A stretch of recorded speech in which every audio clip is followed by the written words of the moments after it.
الرفائی رضی اللہ تعالیٰ بڑی عظیم ہستی ہے۔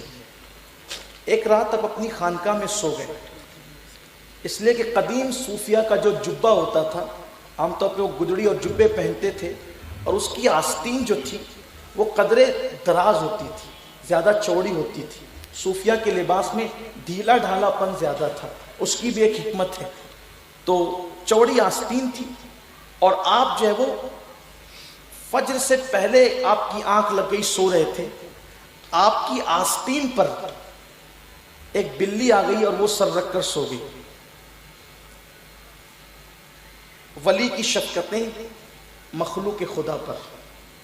میں ابھی انسان کا ذکر نہیں کر رہا ہوں، اور انسانوں میں ابھی مسلمانوں کا ذکر بھی نہیں آیا، ابھی جانوروں کا ذکر چل رہا ہے۔ سید احمد کبیر رفائی، آپ کی آستین پر بلی نے سر رکھ کر کے آنکھ بند کر لی، سو گئی۔ فجر کا وقت ہوا۔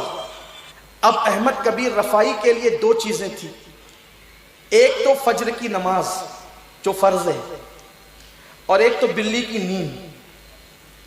مسجد جاتے ہیں آستین اٹھا کر، بلی کی نیند جاتی ہے، اور بلی کی نیند کا خیال کرتے ہیں تو فجر کی نماز جاتی ہے۔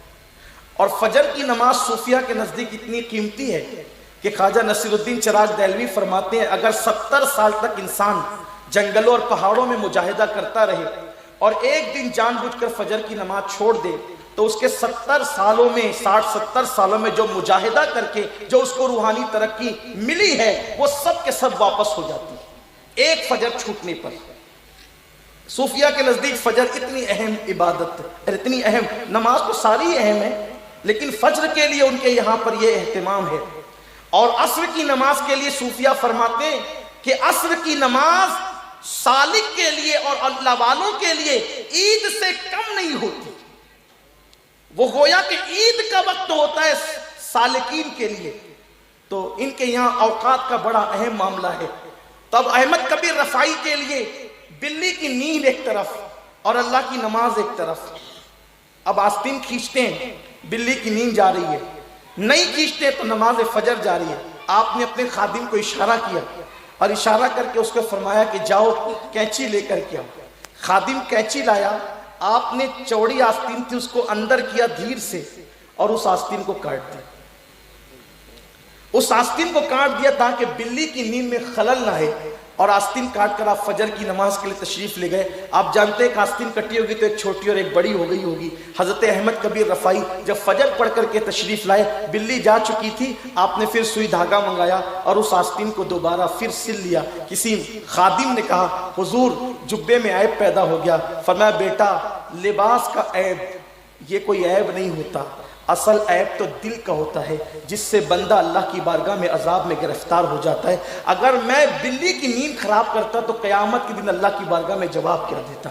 آپ مجھے بتائیں، جسے بلی کی نیند کا اتنا خیال ہو اسے بلی کی بھوک کا کتنا خیال ہوگا، اور جب بلی کی بھوک کا اسے اتنا خیال ہو تو پھر انسانوں کی بھوک کا اسے کتنا خیال ہوگا، اور جب انسانوں کا اتنا خیال ہو تو مسلمانوں کا کتنا خیال ہوگا۔ یہ اولیاء کی فکر تھی، آج جس سے ہم دور ہو چکے ہیں۔ ہم نے صرف کرامتوں کے چرچے شروع کیے ہیں، تعلیمات سے ہم کوسوں دور ہو رہے ہیں۔ کاش کہ ہم کرامتوں کے ساتھ ساتھ اولیاء اللہ کی ان تعلیمات کی طرف بھی آتے۔